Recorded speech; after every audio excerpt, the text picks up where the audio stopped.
guest speaker today that offered to come in and speak to us, do an impromptu speech for us.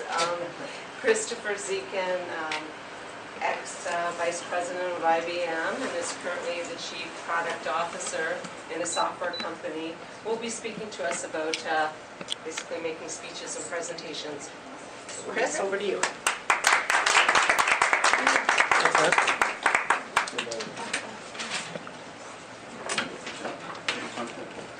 I wrote some cheat sheets literally as I was standing in the back, but never do that, because when you start speaking, it does this, and it wobbles, so never using a cheat sheet like that. Anyway, last night, the house was in turmoil. There was panic, there was duress, there was tension, there was stress, all about this speech. And I had to chuckle because there wasn't live cameras.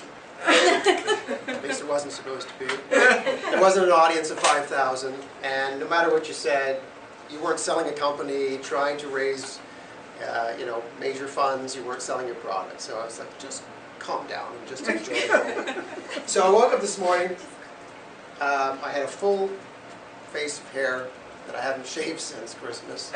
I got on the treadmill, ran 500, went to the fridge to find my lemon pie. It was empty. It was empty. Someone had taken the last piece of my lemon pie. No names necessarily. So I said, I'm going to go into Arnprior, get some more pie down the street. If I'm going to be here anyway, I might as well show up and find out what all this hoopla is about. So, real good to be with you guys quickly. Just wanted to share with you my own personal experiences of what you're learning this week or this last 2 weeks in communication, especially presentations. I present every hour of every day. It's not always to 5,000 people. It may just be to one person, because I'm trying to convince them about a business opportunity or an interesting technique. It may be to an investor trying to get 7-figure funding for the company. It may be to an audience who we're trying to sell to. So the audiences range, but every moment of every day I'm in presentation mode. And so I've learned some habits, good and bad, along the way. I thought I'd share some of those experiences with you guys. It starts back 25 years ago, my first speech. 10 minutes before a 5,000 audience. And I'm not the keynote address. I'm an audience member. And they came up to me, tapped me on the shoulder and said, Chris, our keynote speaker can't make it, he's late. Could you do the speech? 5,000 people. I don't even work for the company. I was a partner. But I knew the material. I was working with the partner. I said, okay, show me the slides. Quickly going through these slides. Okay, at least I know where the click stream looks like. And off they go, and they introduce me, and the voice of God comes down and introduces me, and off I go on stage. There was no time to be nervous. There was no last night in our house getting all riled up. Okay? So you kind of jumped into the fire, made it through, you lived through it, you were there. The next day you were still okay. You didn't blow up anything. Okay? So this was the first experience of speaking for me, at least. But obviously, year to year to year, you get a little bit better. You figure out what to wear on stage. Should I wear blue because there's a blue background? What's it going to look like on color? No, don't wear blue. You're going to sweat more. It's going to show through. Wear white. You learn these kind of things along the way. Should I have a presentation? Should I not? And be prepared. What happens when the AV equipment fails and I can't see what that presentation is behind me? Certainly don't want to be reading to the presentation because I'm supposed to be addressing you guys, not the backboard. So, but what happens when my tools of the trade fail? Like I lose my presentation. Like I lose the power of my little iPad that has some cheat sheets. You've got to be prepared for these things. What happens when the producer of the speech, or if it's a very formal one, the producer, kind of behind the stage says, stretch it, we need more time, keep talking. That's what happened in my last speech. The last one was for about 4,000 people. They needed me to fill 15 more minutes on the fly while I was on the stage. I said, 15, stretch. What should we talk about now? Right? So don't be contained to every word on the slide. You have to have your stories, you have to have your extra evidence that you can branch from what that story's all about. Okay? So 3 things I think of. Number 1 is kind of the preparation phase. Number 2 is the, okay, almost there, you're getting ready. And then there's the 3, 2, 1, you're on stage. So let me talk about each 3 of those phases really quickly. So the first one is the preparation. What is my topic going to be? How long is it going to be? Who's my audience? That kind of stuff. Audience is critical. As an executive, you've got to know who you're talking to. Because I will walk into some meetings, my peer, senior, or junior. Do they want to know that I have the answer and I'm just telling them? Or do I have to tell them all the research and all the details I did and let them conclude the answer? Top down or bottom up? There's different types of people in our world today. I'm one that says, just give me the 2-minute version, do not give me the answer, tell me what you found, and I will conclude. I have a twin brother, identical twin, same industry. He's the absolute opposite. He wants to know all the details, all the facts, what research you did, what you recommend, what do you think the answer is. So know your audience, because they will be wildly different. Okay?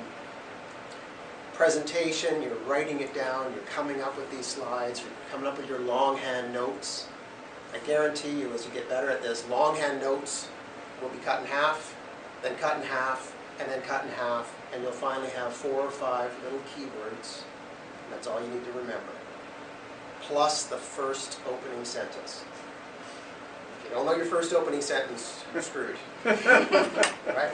So have that sentence, and everything else will flow. And hopefully each word triggers another word that triggers another word. Okay?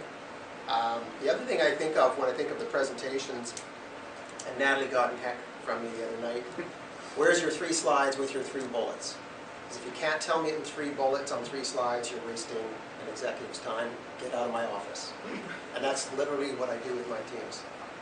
They come in there with this big booklet, it's like, get out of my way.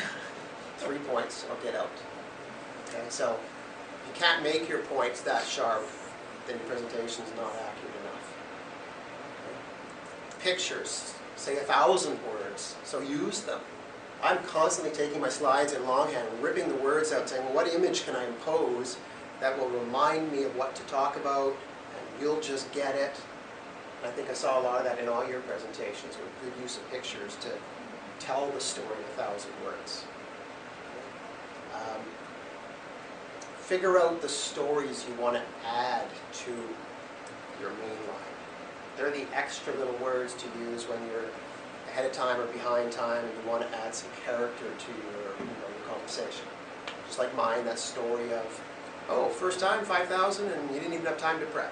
It's a little story, personal story, right? It comes to my mind.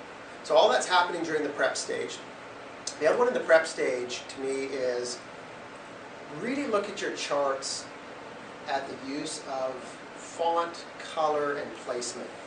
The biggest irritation for me as an audience member is zigging and zagging.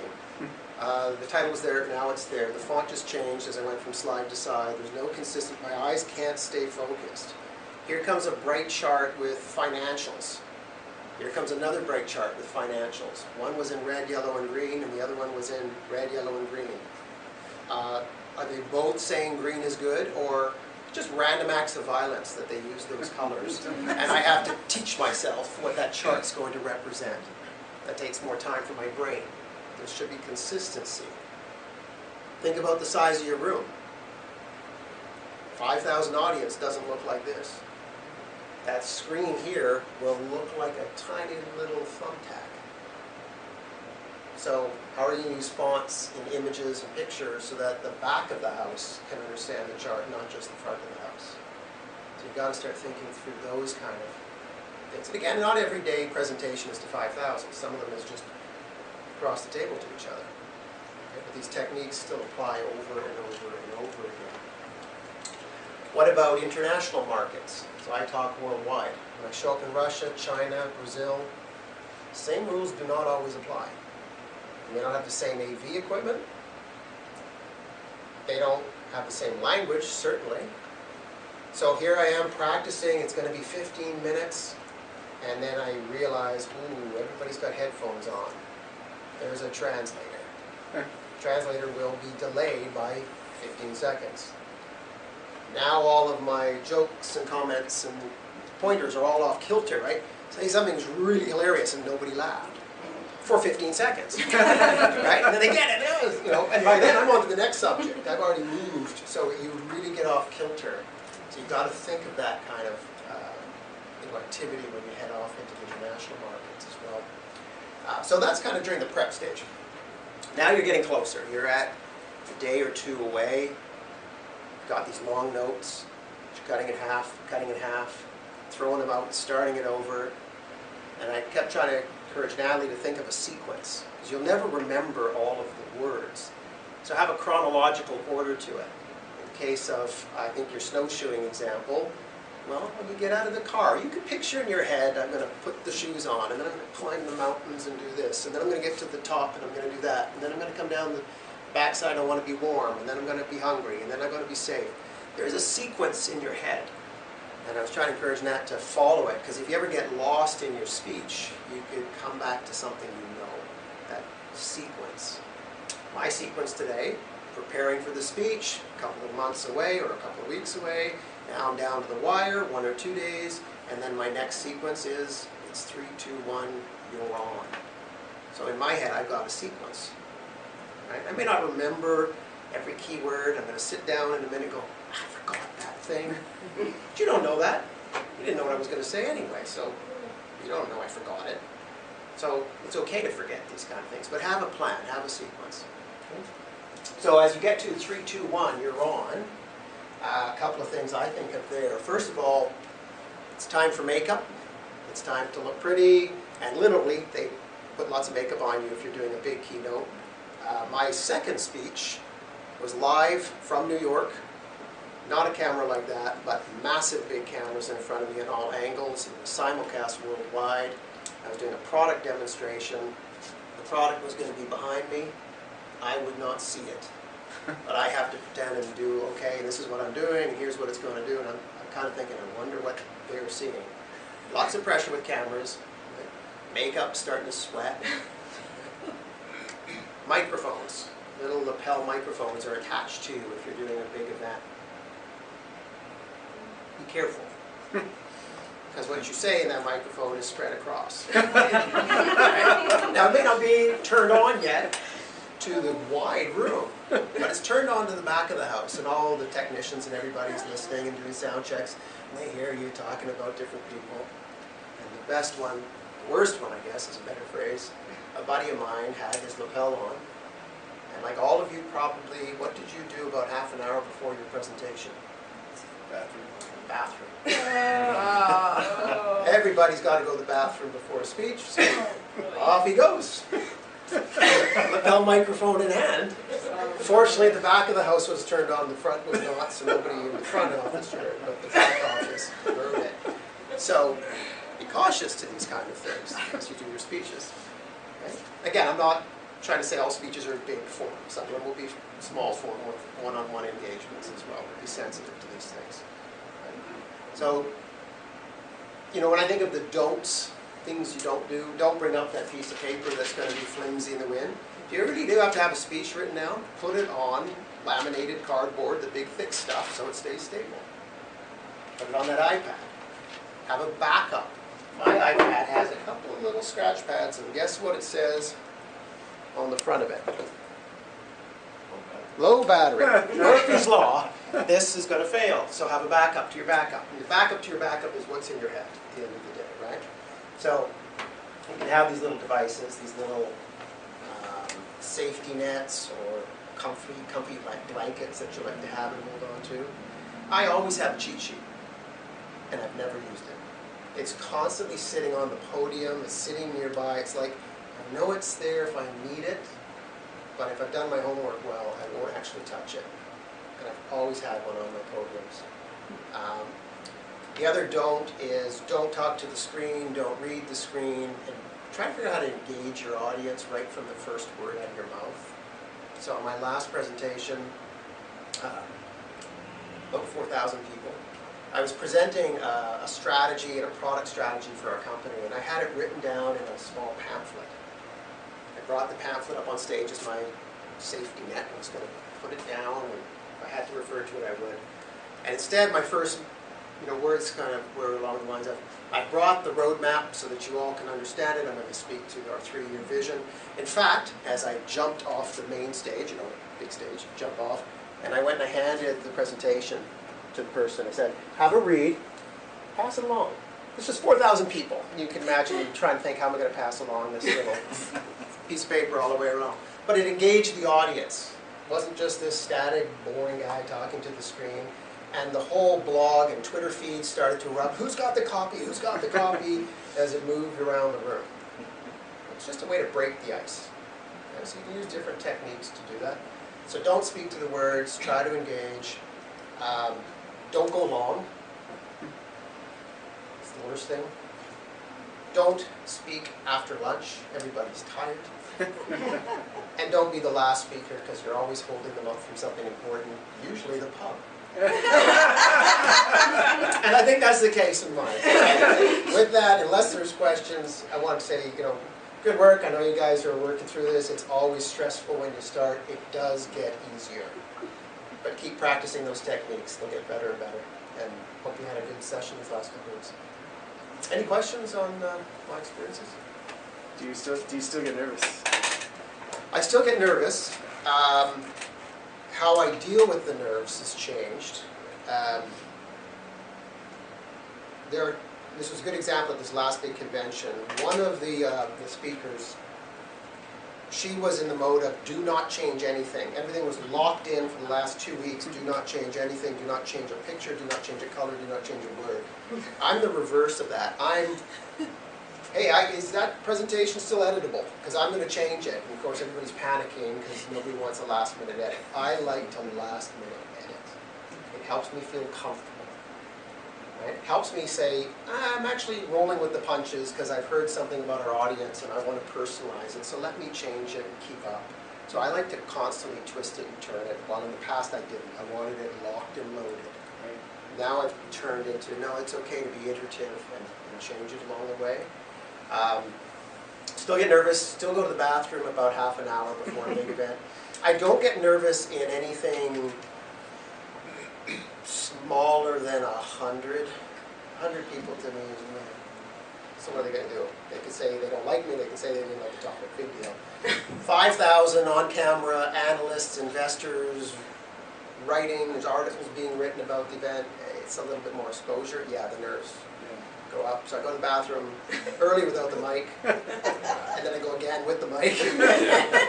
And I have my little blanket that I never touch. Yeah. And I have a routine. I wear a new pair of socks every time I do a big speech. That's so I'm going to put the new socks on for you guys. Yes. Brand new pair, when you take that little sleeve out the sock and you know it's brand new, it's got that little wrinkle to it. New pair of socks are on. And I always have something in my pocket. In this case, something Nat gives me that I hold when I travel. And it's just there. You kind of put your hand on it, and go, oh, yeah, I'm home. I don't ram. That's it. The nerves come down. Other questions? Just much experience before your first big presentation. Did you have experience throughout your previous employment? Or? No. So the question is, always restate your question, by the way, if your audience is large. So the question is about, did I have formal experience before that first kind of jump into the fire and do a 5,000 people drill? The answer is no, I didn't have any formal experience. I was not planning to present. I have never really practiced presentations. But it comes natural to me. In fact, when I interview people now for jobs in our company, I ask them a ton of questions, and I'm a ruthless interviewer. Natalie was shunning the day that she was applying for a job at my company, and she was so lucky I was out of town that day. But I asked the potentials a question. I say, Excel, Word, PowerPoint, speak to PowerPoint. Who are you? And I leave it as open-ended as that, and their head kind of wanders, not even knowing what I'm actually asking about. But it tells me a lot about a personality. If the person loves Excel, they're detailed-oriented, they like the rigor of that, their word, creative, but they like some structure.